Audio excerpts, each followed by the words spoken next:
दोस्तों पिछले एपिसोड में हमने आपको बादशाह हलवाई मंदिर के बारे में बहुत सी बातें बताई। यहाँ स्थापित भगवान शिव और भगवान गणेश की विश्व की एकमात्र 1100 साल पुरानी मूर्ति के दर्शन भी कराए। भगवान शिव की स्वयंभू शिवलिंग के बारे में भी हमने आपको बताया और भी बहुत सी बातों को हमने यहाँ के पुजारी जी से जाना। अगर आपने हमारा पहले का एपिसोड नहीं देखा तो एक बार ज़रूर देखिएगा दोस्तों, जिसकी लिंक डिस्क्रिप्शन में है। तो चलिए आज के इस एपिसोड में हम आपको इस मंदिर से जुड़े कई इतिहास और कई चौंकाने वाली बातों को बताते हैं। मंदिर के अंदर की सारी बातें पंडित जी से जानकर हम पंडित जी के साथ मंदिर की छत की तरफ बढ़े और देखा तो बहुत ही छोटी छोटी सीढ़ियों के माध्यम से मंदिर की छत पर जाने का रास्ता था। और यहाँ पर कई ऐसे छोटे छोटे रास्ते थे जिसमें अगर आप चले गए तो वापस आने का रास्ता ढूंढ पाना थोड़ा मुश्किल जरूर होगा आपके लिए। घूम रहे। अच्छा, अगर गौर से देखोगे स्तंभों के ऊपर खड़ा करके देखोगे ना, ये स्वस्तिक है। अब देखो कितना अतिक्रमण है, हम कहाँ पे बैठे हैं।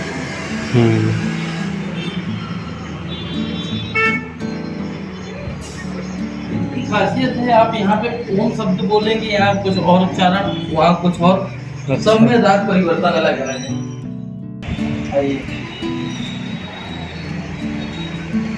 आप स्वस्तिक ही घूम रहे हैं पूरा।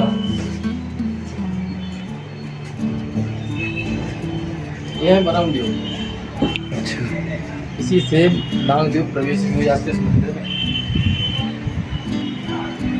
नाग पंचमी के दिन भी यहाँ दूध पिलाया जाता है। परमदेव की प्रतिमा दिख रही है, देवी प्रतिमा दिख रही है आपको। पाताल भैरवी,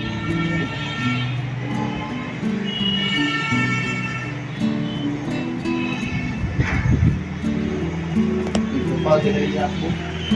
दोस्तों पंडित जी ने हमें मंदिर के ऊपर आने देने की अनुमति दी और यहाँ सारी चीज़ें हमें बताई। अगर आप देखेंगे तो ये देखिए मंदिर का ये गुंबद है।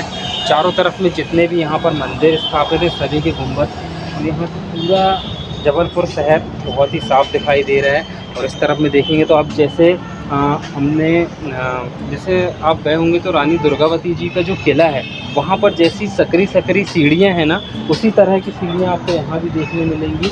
और ये जो ऊपर का जो क्षेत्र है ये स्वस्तिक पर बना हुआ है, मतलब स्वस्तिक जो जैसा हमारा स्वस्तिक होता है उसी बेस पर बना हुआ है। ये चारों तरफ में चलने के लिए रास्ता है, चारों तरफ से हम चलकर यहाँ पर आए हैं। और आप देखेंगे तो मंदिर की जो हालत है वो आप देखिए कि कितनी जर्जर हो चुकी है। और मंदिर की ऐसी हालत देखकर हमारे मन में कुछ ऐसे सवाल आए जिसके बारे में शायद आप भी सोच रहे होंगे। जब ये मंदिर पुरातात्विक विभाग के संरक्षण में है तो इसकी स्थिति इतनी खराब क्यों है कि ये मंदिर गिरने के हालात में है। नियमों के अनुसार जो भी प्राचीन मंदिर, किले या धरोहर पुरातात्विक विभाग के संरक्षण में आते हैं उसके आसपास के लगभग 200 से 400 मीटर तक के क्षेत्र में कोई भी निर्माण नहीं किया जा सकता। फिर इस मंदिर के आसपास में ऐसा क्यों? जहां हमारे देश की सरकार एक तरफ प्राचीन मंदिरों का निर्माण इतने सुंदर, इतने भव्य तरीके से कर रही है, वहीं ऐसे मंदिरों पर उनका ध्यान क्यों नहीं जा रहा? ऐसा ये सिर्फ एक मंदिर नहीं है दोस्तों, ऐसे कई प्राचीन मंदिर और भी हमारे भारत देश में हैं जो आज अपने अस्तित्व को खोते जा रहे हैं। इन सभी सवालों को मन में दबाए हम मंदिर के पीछे तरफ के क्षेत्र में गए और वहाँ हमने एक बहुत बड़ा बरगद का पेड़ लगा देखा जिसकी जड़ों में कुछ प्राचीन मूर्तियां फंसी हुई थी। पंडित जी ने हमें इसके बारे में भी बताया दोस्तों।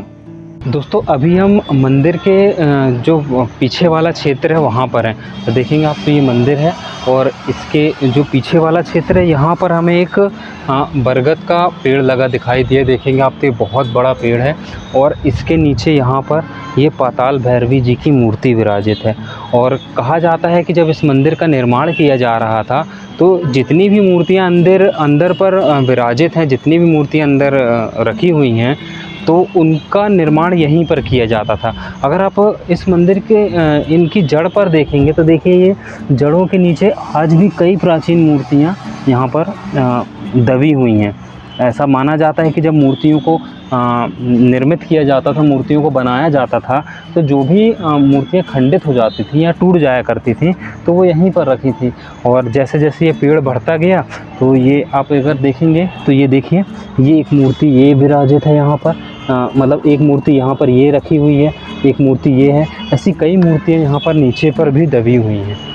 और इसी यहीं पर रानी दुर्गावती जी की मैं आपको अगर सुरंग बताऊं तो ये देखिए, यहाँ पर रानी दुर्गावती जी की सुरंग है। ये जो आप पुराना कंस्ट्रक्शन देख रहे हैं ना, पुराने समय का, वहीं पर। तो चलिए अब आपको रानी दुर्गावती जी की सुरंग भी दिखाते हैं।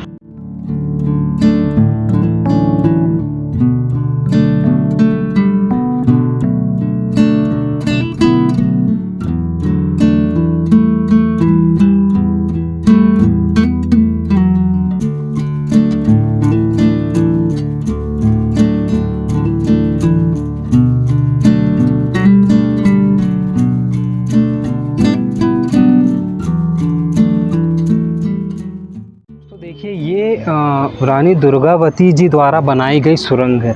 ये आज भी ओपन है दोस्तों। यहाँ पर अगर आप देखेंगे तो अंदर तक जाने की रास्ता आज भी यहाँ पर है। और एक सुरंग ये है और एक सुरंग ये यहाँ पर बड़ी सुरंग है। ये अगर आप देखेंगे तो ये यहाँ पर देखिए, ये कितनी बड़ी यहाँ पर सुरंग है जिसमें भगवान शिव विराजित हैं। भगवान शिव के पास से ही दोनों तरफ में रास्ता है अंदर जाने के लिए। और इसी सुरंग से रानी दुर्गावती जी मंदिर में पूजन अर्चन करने आया करती थी। इन्हीं सुरंग में से एक सुरंग मंडला की तरफ में जाकर निकलती है, एक माँ नर्मदा के तट पर जाकर निकलती है, और एक जो सुरंग है वो महारानी जो रानी दुर्गावती जी का किला है वहाँ जाकर निकलती है। तो चलिए आपको अंदर लेकर चलते हैं और जितना हो सके आपको पास से ये सारी चीज़ें दिखाते हैं।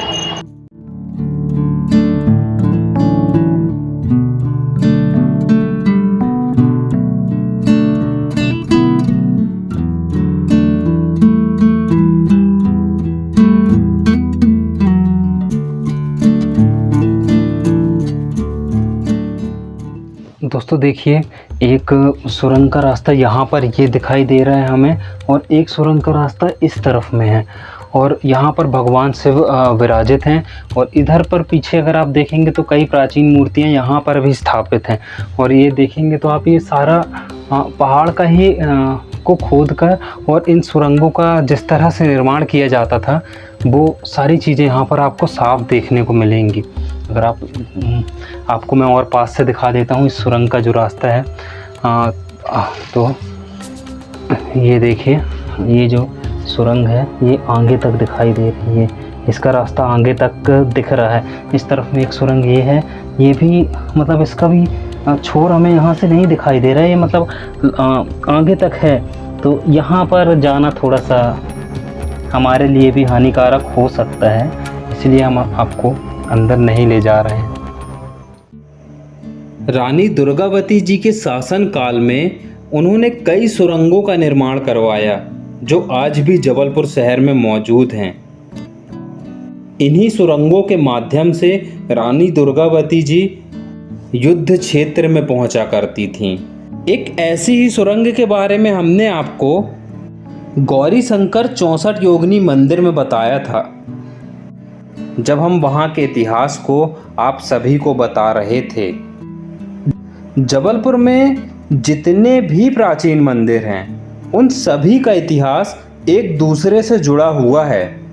हमने कई मंदिर के इतिहास को अपने एपिसोड्स में बताया है, जिसमें मक्रवाहिनी का मंदिर, 64 योगिनी मंदिर, माँ त्रिपुर सुंदरी का मंदिर और भी ऐसे बहुत से मंदिर हैं जिनकी लिंक हमारे डिस्क्रिप्शन में दी हुई है। अगर आपने अभी तक हमारे उन एपिसोड्स को नहीं देखा तो एक बार ज़रूर देखिएगा दोस्तों, आपको बहुत कुछ जानने को मिलेगा। अगर आप भी जबलपुर में स्थापित किसी प्राचीन मंदिर के बारे में जानते हैं तो हमें कमेंट में ज़रूर बताएं। इनक्रेडिबल एमपी का आज का ये एपिसोड आपको कैसा लगा, हमारे द्वारा दी हुई जानकारी आपको कैसी लगती है, हमें ज़रूर बताएं। मिलते हैं एक और नए एपिसोड के साथ, तब तक के लिए नमस्कार। नर्मदे हर, जय वीरांगना रानी दुर्गावती जी की।